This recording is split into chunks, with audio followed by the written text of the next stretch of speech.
What's up, YouTube? Here we are, back again, no excuses. As you can see, it's now eventide here in my living room. Apparently I needed a 6-hour nap before I made this video. We're going to be talking about the M18 vacs, the Milwaukee Packout here, and then I also have one for the M12.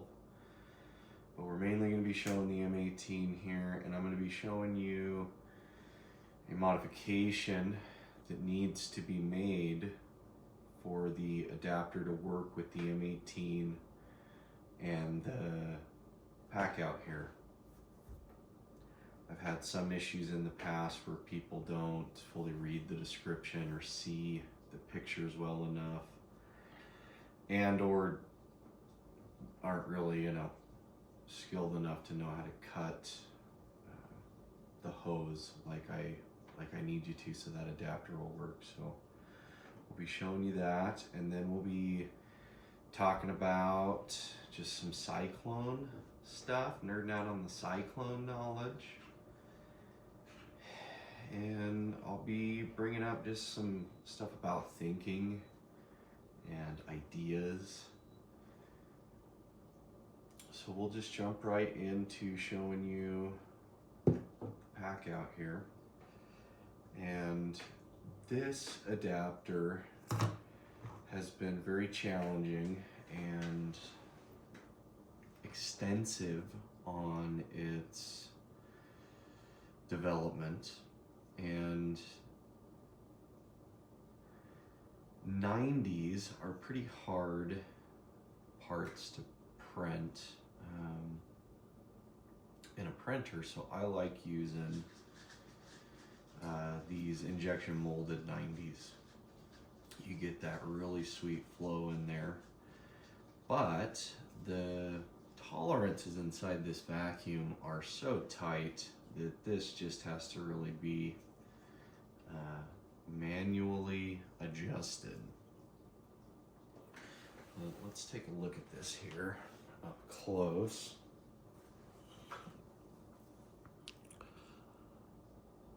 And you see this is milled, so you can get the proper fitment in there. Oh yeah.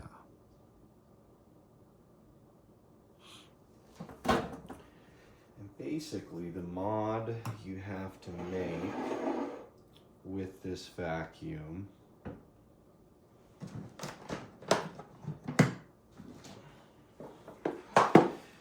is with the hose. And the problem is this hose, when it's new, which this one here is, the hose that's in here has been cut, and check out how that is flush on there. That allows the fitting to fully seat all the way up in there.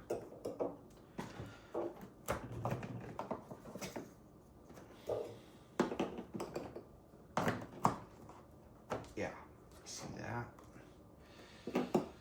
So, this is what I'm going to be, showing you guys. Now with this other hose in here, we are struggling.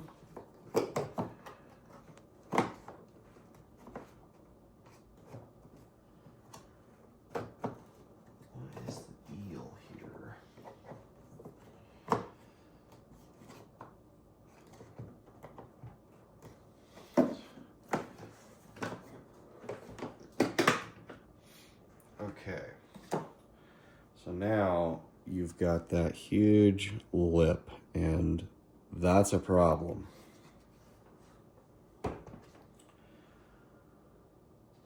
So we're going to take something and mark this.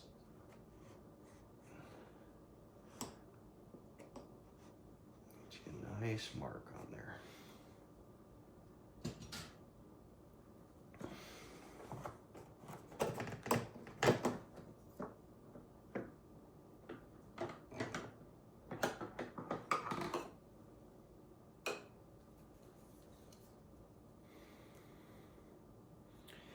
And this is a 1/4 of an inch is what this actually is, but that's not important because you can just mark it. And the method I like to use to cut this hose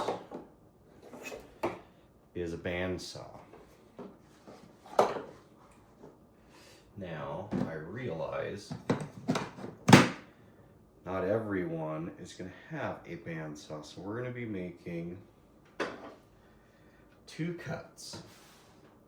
And the first cut we will do with a hacksaw, which I feel most people have. You can also do this with a fine-toothed wood saw. And I'm sure there are plenty of other ways you could also do this. But let's give these 2 a go so you guys can see for yourselves just how we're going to do this. And I am realizing, damn it, I don't have the hacksaw up here.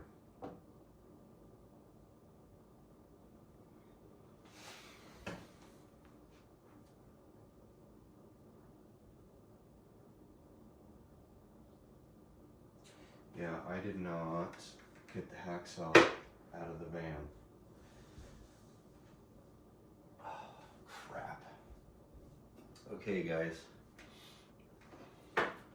I don't have the hacksaw.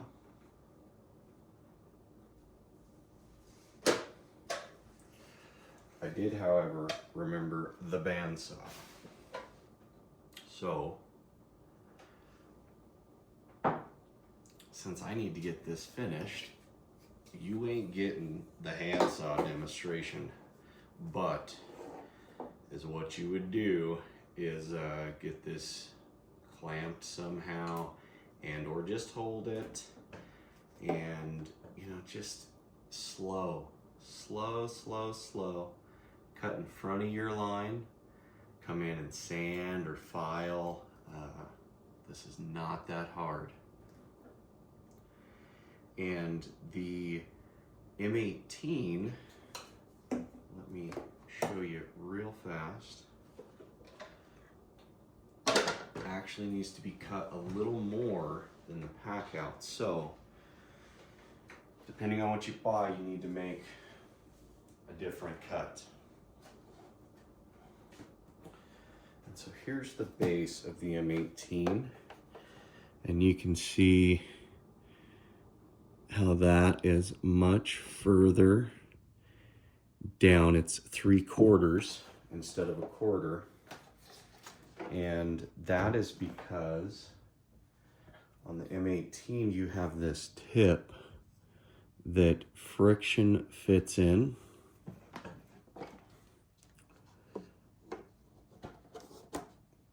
Just like so. And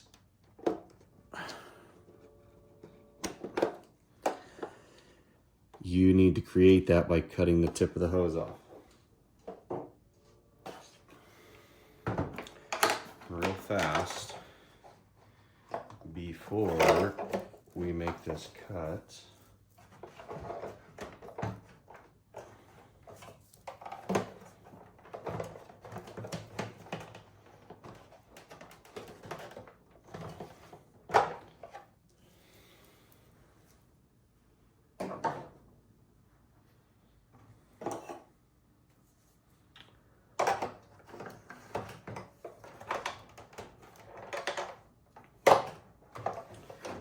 Just so you guys can see.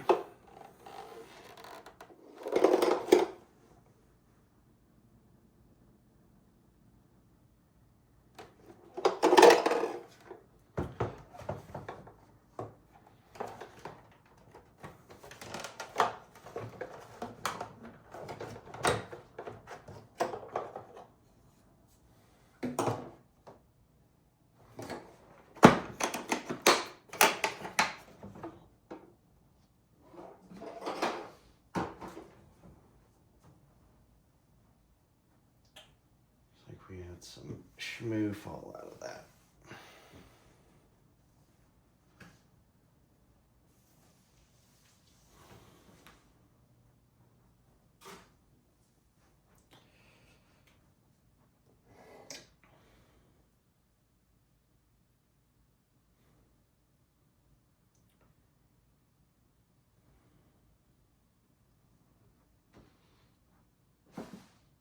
All right, nothing to it but to do it.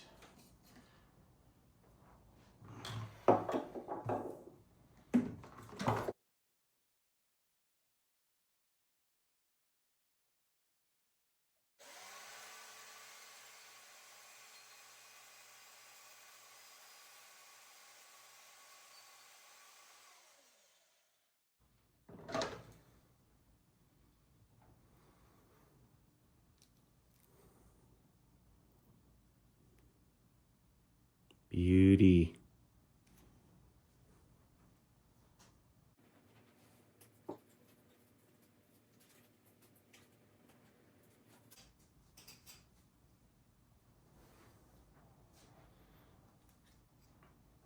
And it's a tiny bit crooked.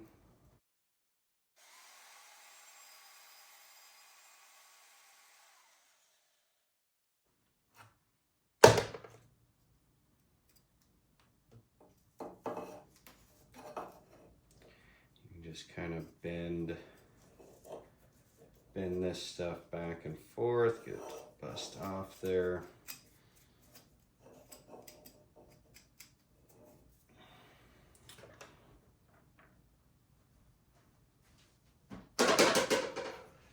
And now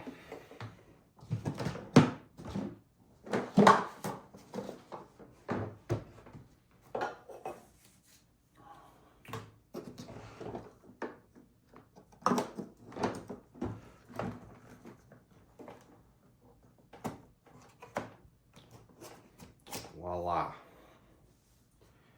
So now this will fit on there properly. And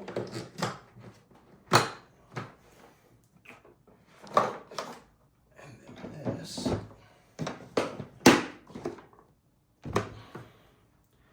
going to be a potentially difficult shot to get. I'm not sure I have a flashlight on hand.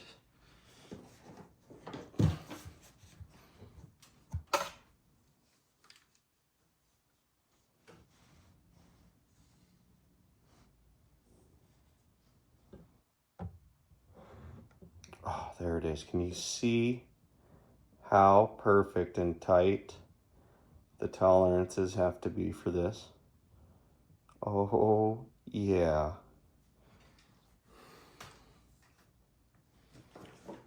Okay, guys. So that is the required modification to the hose that must be done if you want to use my M18 or my Packout adapter. And this is what the M18 hose looks like after you cut off 3/4.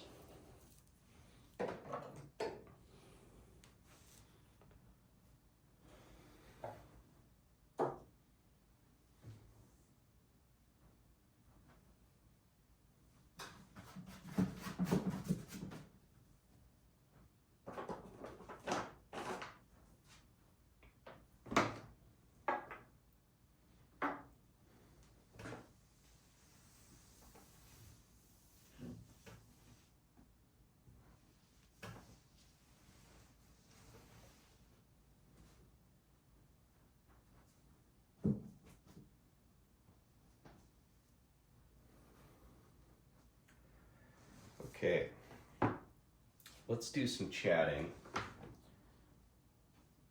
about cyclones. Because I love cyclones, and I've, for some reason, always been drawn to the vortex, the spinning tornado, the drain, I don't know if you guys watch The Drain Addict or Post 10, but those are, you know, some good YouTube channels as well.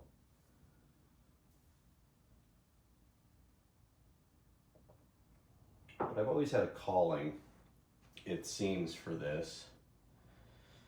All right, what am I looking for?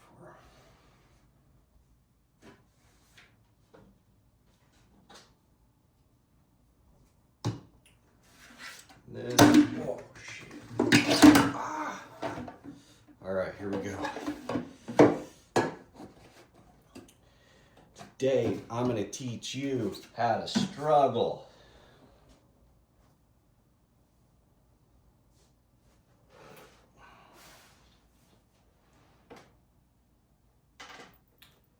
This Apple Watch is giving me trouble, and I finally got it set to always on, hoping that'd keep the camera open, but now my sleep schedule is on, and I think that's messing with it. Who knows? So, cyclones have this, sorry guys, I don't know all the technical words. I'm not a professionally trained professional, but as you'll find about me, I don't care a whole lot about that. But if I'm ever wrong about something, or, you know, clearly talking out of my ass, just let me know and we'll discuss. But cyclones have a unique property, that's what we'll say, that the smaller the hole on the bottom of the cyclone, so you see how this one's pretty large, and the ones on these are a lot smaller. See that? That is the bottom of each of those cyclones there. And the reason why that's important is because the smaller this hole, it affects the vortex inside of there, and it gives the dust more velocity. It speeds it up, right? It gets that tornado in there spinning faster the smaller the bottom of the vortex is. And so this one here is so large, I was describing in a previous video, it's because I want debris to be flung out and able to pass through here, and this is a happy medium. This gets the job done and lets through some substantial chunks.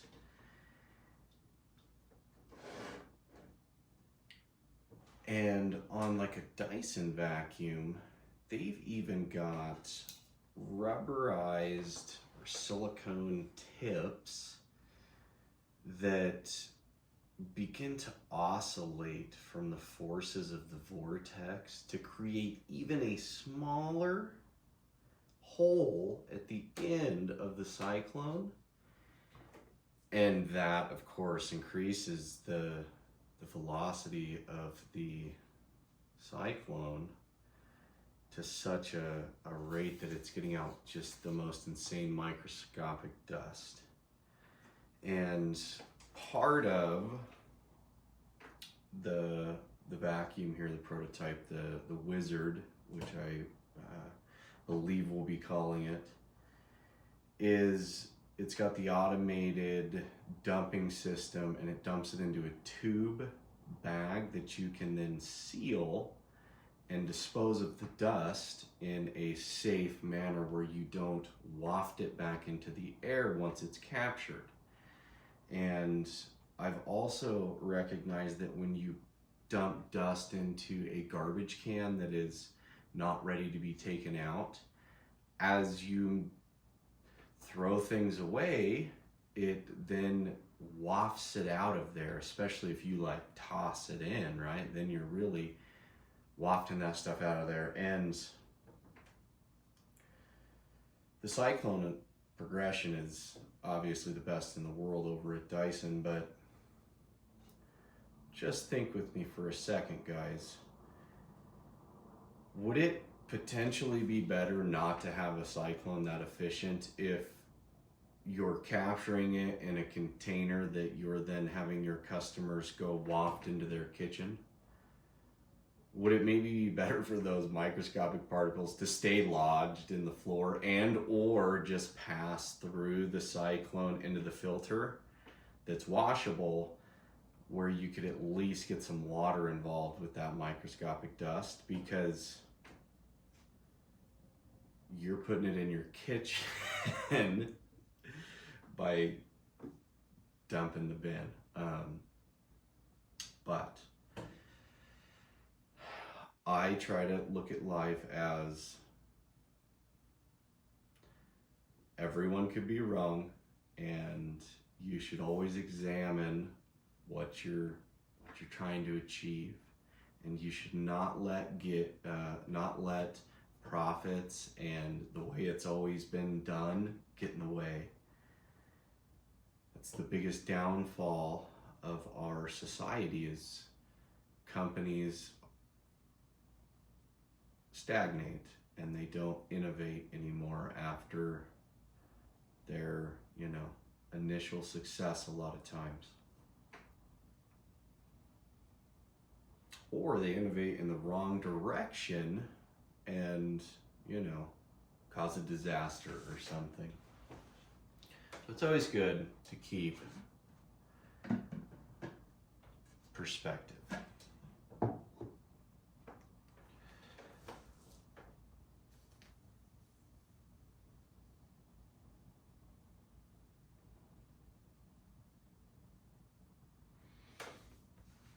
So, thinking and ideas are really unique because they're free. And we live in a time where we can easily pick up our phone and educate ourselves to an outstanding level. And within 5 years, you can be an expert in anything you choose. And 90% of the jobs that they say you need an education for, they're saying that so you pay them for that piece of paper. And of course, it does create an environment that helps you learn, okay? Not everyone can pick up their phone and become a genius at something.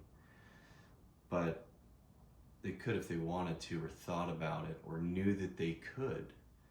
And I feel that's a issue too, is people, they don't realize that if they became highly specialized, that it wouldn't matter if they had a degree, because the second you can convince someone through your clear knowledge on something or the ability to demonstrate your talents or knowledge, it doesn't matter. They'll give you the job. And once you get a job, then you can get more. And don't take my word for it, but plenty of people are doing it. And success lies in our minds, guys. One idea can make you rich, and many other good ideas can move you upwards in terms of like completing a goal or accomplishing a innovation. So there's nothing being done now that won't be done better in the future. And each innovation will just be someone's idea. So we need to think with a purpose, guys, because you're never going to receive the answers to the problems you're having unless you're thinking about it. That's where I'm going to leave this one. Sorry if my dissatisfactions get a little nutty. And let me know down in the comments if you guys enjoy my level of vacuum autism. But we'll catch you in the next one. And it's been real, mate.